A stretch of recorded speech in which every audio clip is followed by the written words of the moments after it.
natural cause. It must be the time to begin. Well, let me introduce myself first of all. I'm John Goodby. I've had the pleasure over the last year to be Wendy's teacher at creative writing class at Swansea University. And this is a splendid occasion, I think, isn't it? It's terrific. Sunny day, and so many of you here, nevertheless. I just want to say a few words about this remarkable student of mine, former student, maybe student to be as well. Definitely. There's an endorsement. And say something about her work before I introduce her to read. If you don't mind, just bear with me. When I first met Wendy in October last year, I was pretty bowled over. First of all, it was the second Holborow I'd had in my poetry MA class in successive years. There's a Natalie Holborow, who's also a poet in Swansea. She might be here today, I'm not sure if she's turned up. And they are related. And I got the feeling that these Holborrows, there must be some kind of genetic thing here about poetry. And also that they're rather like the proverbial London buses. You spend your whole teaching career waiting for a Holborow to come along, and then 2 or 3 of them turn up at once. I just wanted to ask Wendy, whether there's a third one out there somewhere who's going to show up next year and enliven my classes. But I was immediately made aware of a forceful, gum-chewing, polo mint providing, as today, highly knowledgeable presence, a person with a remarkable past of living in Greece, where she organised poetry workshops, competitions, founded a journal, energised and turned so many people onto poetry over there. Somebody probably experienced more than her fair share of ups and downs, emotional ups and downs, who cared passionately about nature and about animals particularly, and the cruelties inflicted on animals by human beings. Something, by the way, which extended to a certain seagull that was roosting outside the window of my office at the time. Wendy identified this as a juvenile beseeching the adults to help feed it. And she wanted, at various points in classes, to open the window and throw stuff out to it.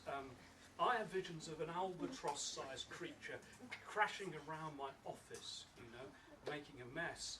So I strongly discouraged that. But even so, I'm pretty sure that when I was out of the room in the mid-class breaks, she did open that window sometimes and throw food out to it. Now, she's confessing now. Wendy talked... Oh no, I didn't, because the marks aren't out yet, are they? No, I didn't.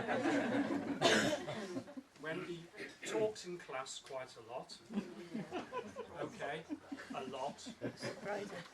But what really impressed me about her was that she usually just listened. You may find that hard to believe, but it was the quality of her listening that impressed me as much as her speaking.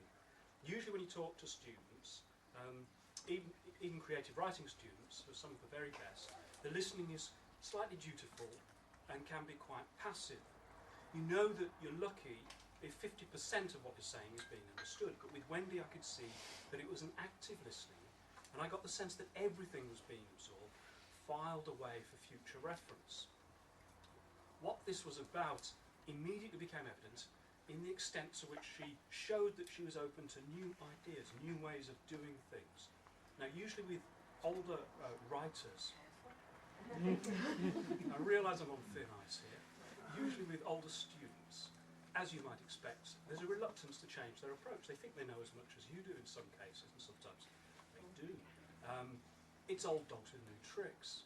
But apart from the cut-up found poems, which I tried to get her to do, and which Wendy still maintains are stolen rather than found, she took to the trickiest poetic forms I'd throw at her, like a duck to water. Now, I don't want to get too technical here, but I'll just say that she made mincemeat of the sestina and galloped away with the terza rima. And best of all, she's become something of a virtuoso in the open field poem, a sprawling experimental American form forged in the 1950s. A creative writing class is more friendly than the normal English literature tutorial, but it's also more unforgiving, more demanding. Like dance or music or acting, there's no hiding place. You have to put yourself on the line week after week with a new piece of work. And week after week, the end of last year and throughout the beginning of this year, in the classes, Wendy brought in excellent and sometimes remarkable poems. I don't want to talk about those today because today is about this book, After the Silent Phone Call. And just on that note, if you've got your mobiles with you, could you please make sure that you turn them off? Wendy asked me to tell you. So please do it, otherwise I will suffer. Early on in the course, Wendy told me that although she'd had poems published in numerous journals and books, she hadn't yet published a book of her own. And I remember we discussed this. Maybe she was a little bit despondent about it. I remember her telling me, the moment that she told me, the class, and me and Hugh, that she'd sent a manuscript she'd got, this one, to the splendid little poetry press at University of Salzburg, the publishers of Salzburg, Poetry Salzburg Review in Austria. And then all of a sudden, it seemed, they accepted it. And it was going to be published very soon. I mean, it's an amazing triumph, I think. It's the first time it's ever happened on my watch in my poetry classes. Maybe that says more about me than anything else. But it's a terrific thing to have happened because it's such a good book. At the heart of it is a love of nature and also the nature of love and lovers. Specifically a lover, perhaps, the absent presence of the silent phone call of the title. It's full of vivid, memorable writing. Traces the need to leave Corfu, much loved though it is, a place that has settled on me like an old coat, and where the jacaranda blooms in violent beauty every June, through the homesickness for Wales, and then the return there. As this suggests, it's far, far more than a series of Parthian shots. It's full of this vivid writing, and it gives us a complex, nuanced, memorable experience of Greece, from the barbarian tourists to the herds of goats with clinking bells, from the bold mountains and the old men sunning themselves outside the bars, and back to a Wales of family, friends, and Viridian rivered valley walks. Beautiful phrase. Corfu's triptych of sea, sun and sand vies with Swansea's diptych, Heb y Hael. It even contains my walk into work through Singleton Park every morning, on a cold morning that is, because this poem is set in January, for which Wendy says she has seen the sea limned from dismal grey. And I can tell you, early on a Monday morning in January, that is the way the sea looks as you walk into work. So this is just to recommend the book to you. A lot of you have bought it already, but I want to say that if you haven't got it, it's on the table there. Wendy is someone, it seems to me, who, like the gulls, rides the updrafts. Phrase of hers, one of her poems. A determined poetry lover and a writer of excellent poetry. In her collection, there is loss, endings, the deaths of friends, but there's also life, new beginnings. Quote, as unsteady as infants taking our first steps. This is the final poem of the book. And even though Wendy will say I'm a sentimentalist, and that she's more than once announced to me and Hugh in our classes that she's a cynic when it comes to human relationships, I detect in this book the persistent presence of Dynwen, the Welsh goddess of love. However often her chocolate heart cracks and flakes. Which means, I think, that if After the Silent Phone Call is Wendy's first collection, and it is late but in earnest, as what another poet has put it, or as the collection of the title of a first collection, another friend of mine put it also, about bloody time, when he published it in his 40s. I know it's not going to be Wendy's last. And so, with that, I think it's safe to announce Wendy Holborow to read from her book, After the Silent Phone Call. Wendy.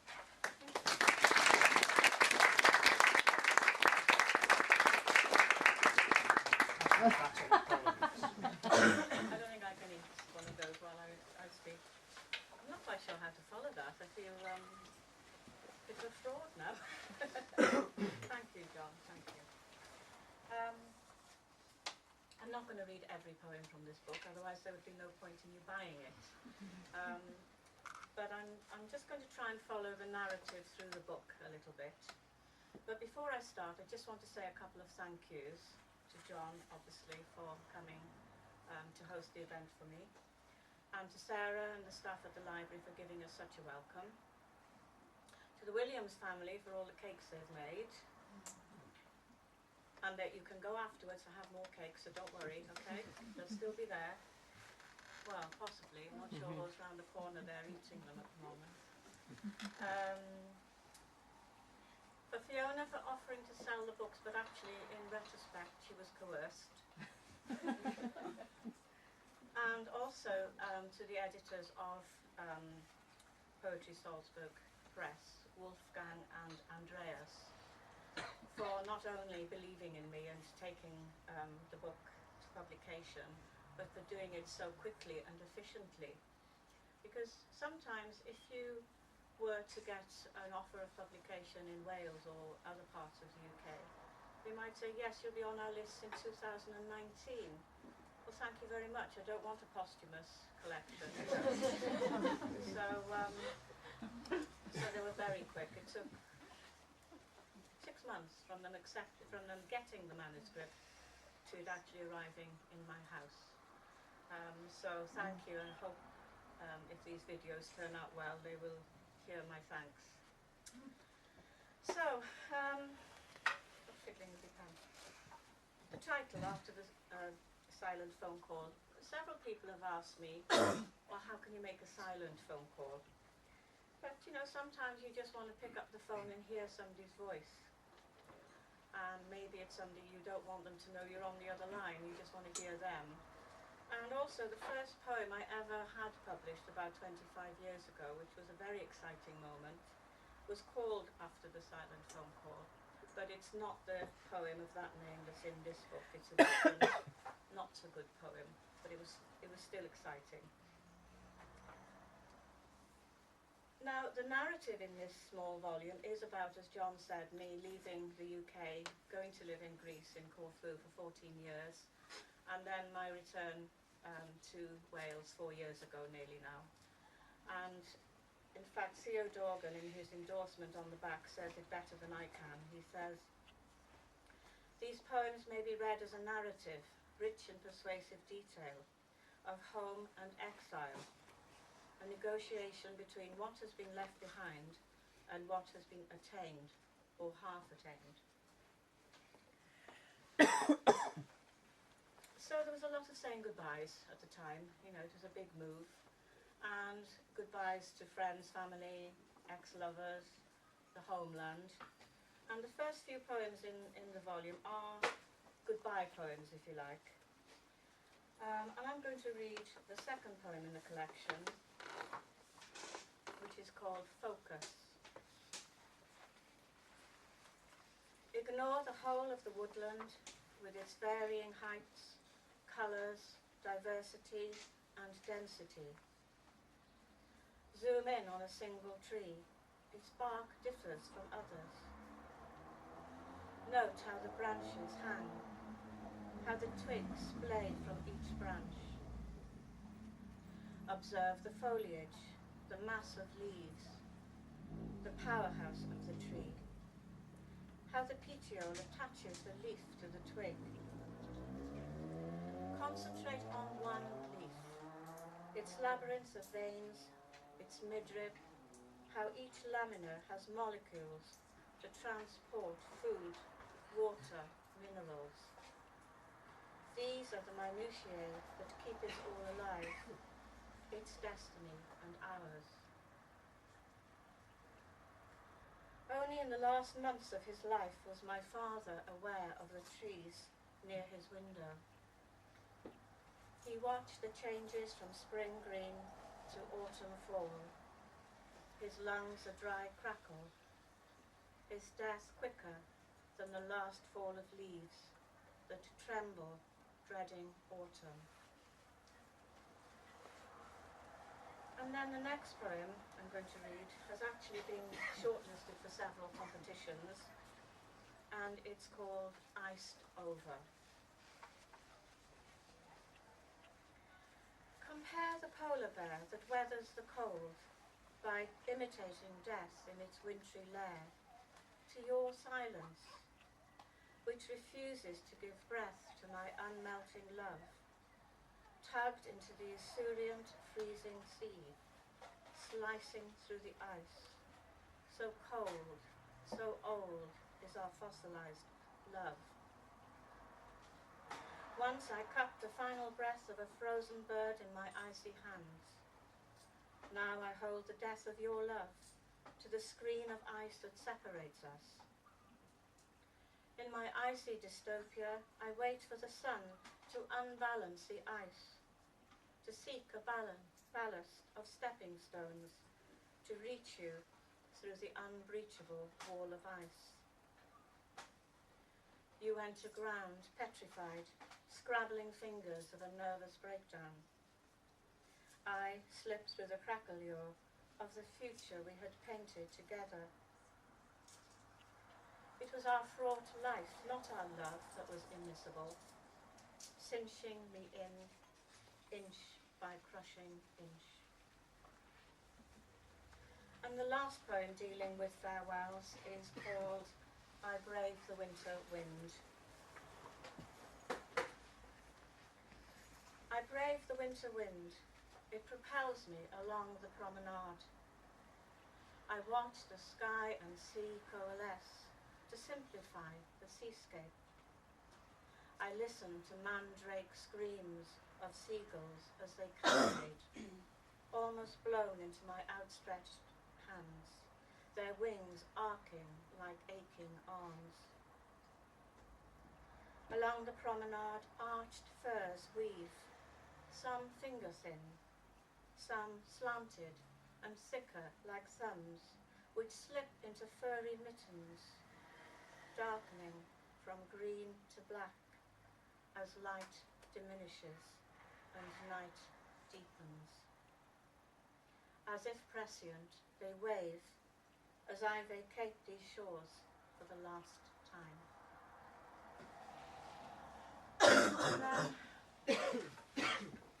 So, my daughter and I arrive in Corfu. We have an absolute wonderful life there for the first 9 or 10 years, I suppose. And then my daughter had to return to Swansea to study. And around the same time, cracks started to appear. And you might see that in the next poem I'm going to read, where I write about the yellow poppy, which its other name is the Welsh poppy. So you can already see the murmurings of discontent happening. And it's called When You Chance Upon. When you chance upon a herd of goats with clinking bells, hooves chinking like china cups, on steep Greek mountain paths where yellow poppies grow, transmuted from Welsh meadows to this harsh, unrelenting space. It isn't something you mention, because it's commonplace. When you chance upon a field of asphodels, an instinct tells you what they are, because you've read the great Greek poets and yearn to emulate the best. It isn't something you mention, unless to impress a guest. And when some skinny cats slink beside you, braving the dog to beg for greasy chips, you know you're not in the soft Welsh hills, but the bald mountains of Greece, where the wind seizes breath, steals it like an undying curse, and the clunking of the goat's bells swells the silence.